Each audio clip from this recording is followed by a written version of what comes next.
JT here with JT's Aquatics. I just want to show y'all my water change system.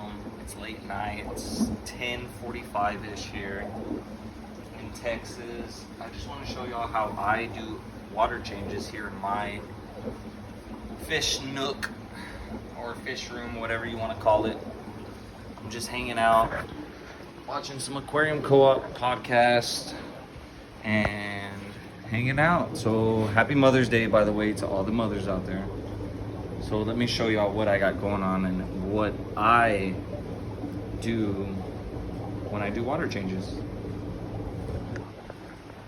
So these are my tanks, these are my valves, and everything is on a siphon system. So I have these nozzles on everything. Oops, I left that one on. So I have these nozzles on everything except for that top rack. I ran out of the elbows to build these, so I'm gonna build some more. But what I do is I connect a garden hose to this, to my lowest point. So it's all gravity fed, no power. And this runs outside. It's not the most efficient, but it works for me and it is pretty efficient. I don't have it on this either. But anyway, so it is on a siphon system. So right now it is draining. All I do is I turn on this nozzle, which controls all of this. So this has to go on first, and then to this. And each one has its own. So once it drains down, see, I already drained this one to that length of water. I drain my longfin pandas, because if this water goes below that, then this one loses the siphon. But if this one loses the siphon, if I have water above it, I can start this one and it'll restart that siphon. It's gravity fed, right? So as long as it's further past the one that's siphoning.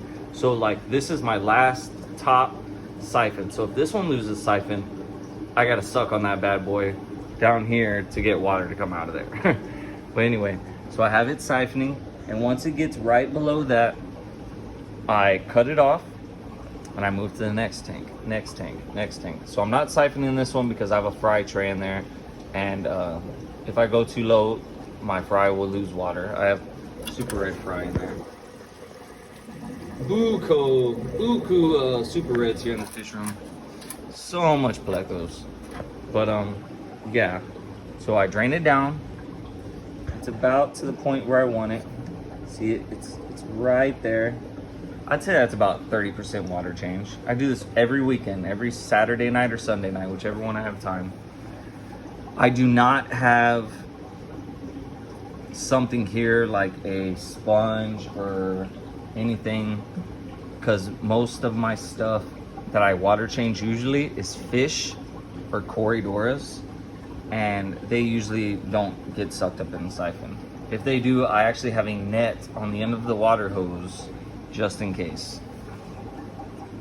So I have this one drained low, this one drained low, all the ones I'm water changing, this one, and now I'm moving to this shrimp tank because I had my zebra plecos in here, RIP. So I had a catastrophe in this fish room. My airline tubing popped off of my sponge filter, so it did not get filtered, did not get any oxygen in this tank for 3 days. I did not notice it. I have so many tanks and I fed this tank and everything. I did not notice it. And I came home from work, I saw how cloudy it was, I smelled it, I knew something bad happened in this tank. I looked, no air, nothing was going on in this tank. Every single shrimp lived. My 2 zebra plecos died, which is super unfortunate because I love those little guys. I was growing them out to put them in a bigger tank, not even to breed them, just to enjoy them. And they sadly passed. And that was about 2 weeks ago. So I reset the whole tank, did a 90% water change, filled it up. Next day, did another big water change, and it's still a little stinky. That's fish keeping, it happens. So, I mean, it happens to everybody, guys, no worries. So I'll get this one drained down. Now I'm gonna drain down my super reds. Sorry, there's no lights on in this rack, only up here. I'm gonna drain down my super reds, give them 30. Albinos, give them 30. And then I'll show y'all how I fill them back up. All right, guys, I'm back. So this is the same hose I had emptying the tanks. I have it now hooked up to the spigot where I'm gonna fill the tanks. I already filled up a couple tanks. I had to clear space on my phone. So I already put my dechlorinator, my Seachem Prime in the tanks I emptied. Now I have it hooked up. I already filled everything except for the Super Reds. So I'm gonna talk about that. Let me talk about this real quick before I get into anything.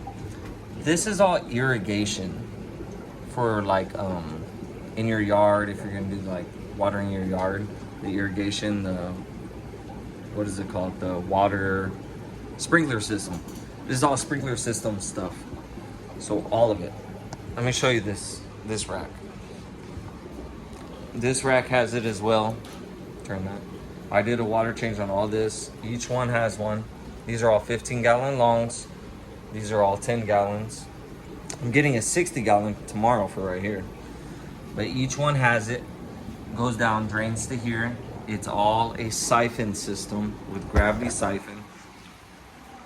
This tank does not have it. I need to order more elbows so I can build more. I have more tubing. So anyway, I have the water hooked up here. Turn it on. Come up here, boom, turned on. You see the mold all stirred up because the water's coming out of here, filling the tank.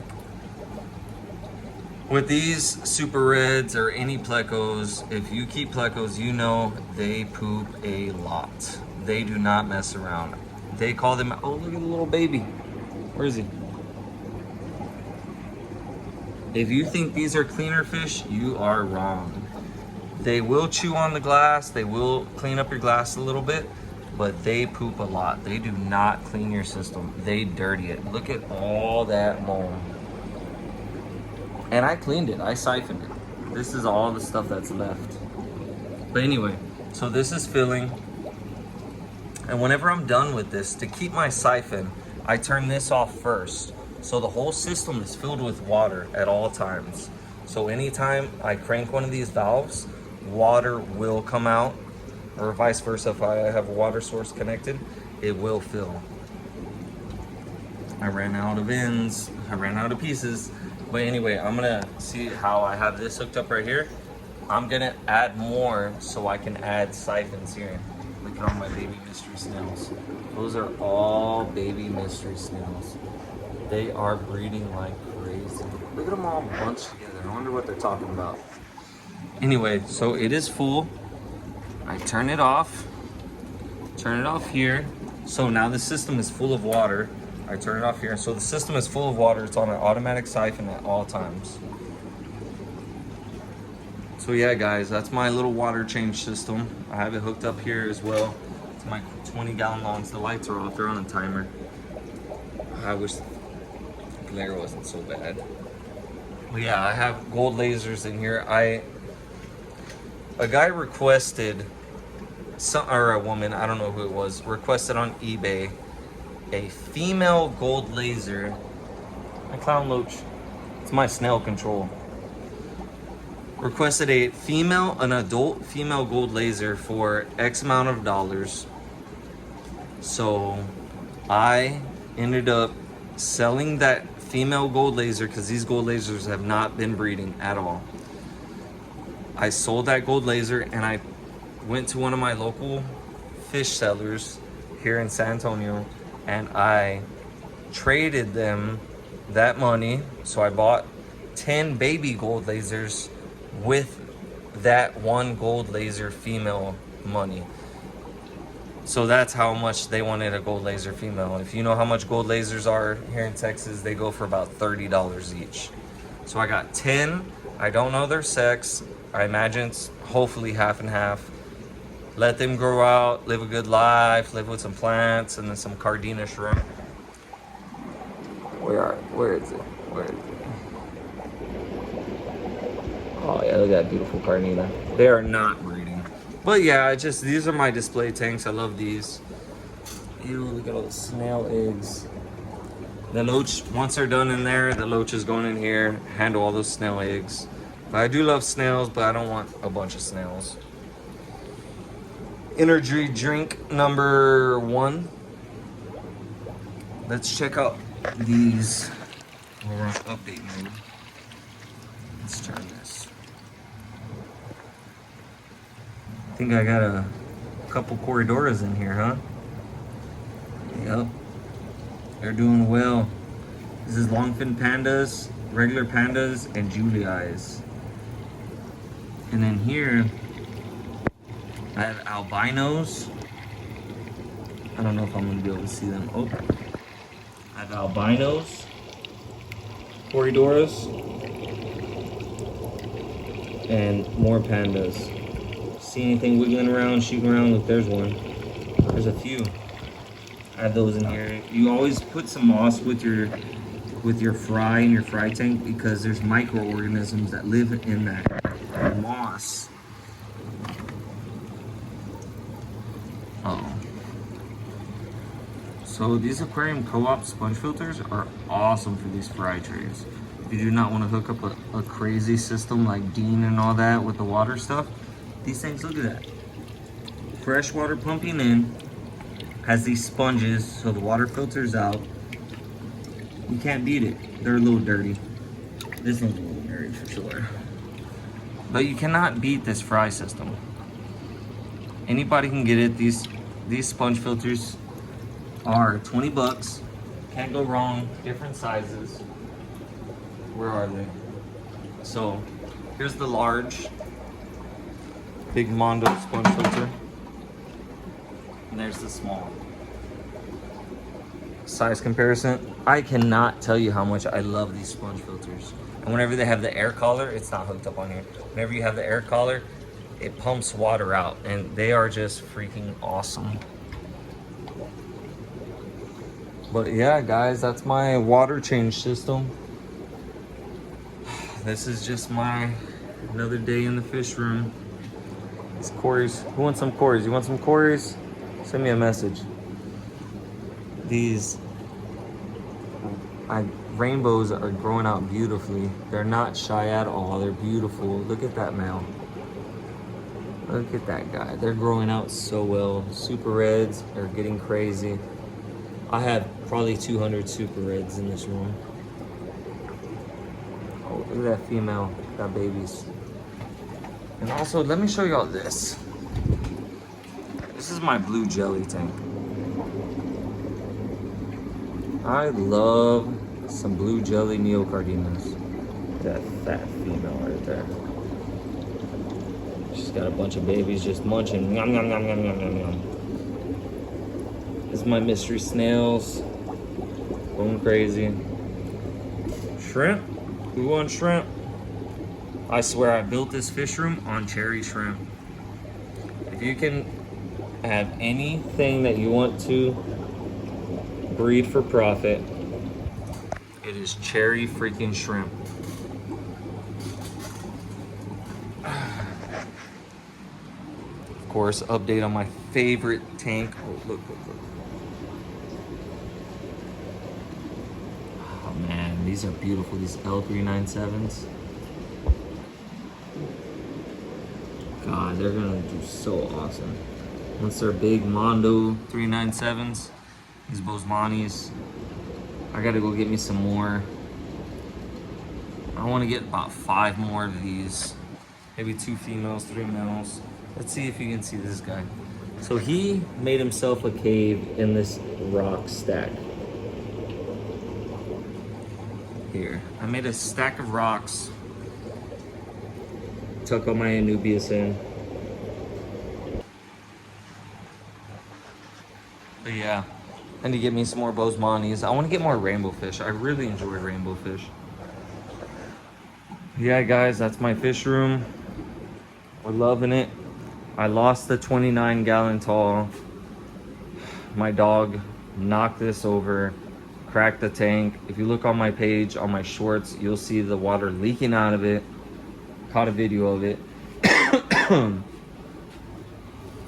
So I'm not sure if I should put another rack here with something on it. I want to get some 20 highs so I can do angelfish. I'm not sure if I'm going to. Whenever I went to the river and went swimming with my children, we got this plant. It was growing underwater. It's a beautiful plant. It peeks out above the water. I don't know what it's called, but it's doing well. I put a aquarium co-op. Freaking, what is it called? What is it called? Oh, root tab. Aquarium co-op root tab. These things are awesome. Everybody uses the what is the other one? The root tabs, the little tablets that the main company, whatever it is, the root tabs. But I've been using those, and they're little dissolvable pill caplets, and they work great. And yeah, so that's just me rambling on. As always, JT's Aquatics, trying to fix the lid. That's my fish room. I'm gonna trade 8 of these albino algae eaters, albino bristlenose. Where are they? 8 of these. Where are they? There they are. Albino bristlenose for a 60 gallon that I'm gonna put over there tomorrow. And I dropped you. I'm gonna put it right here. I'm gonna go grab it tomorrow and I'll give y'all an update on that.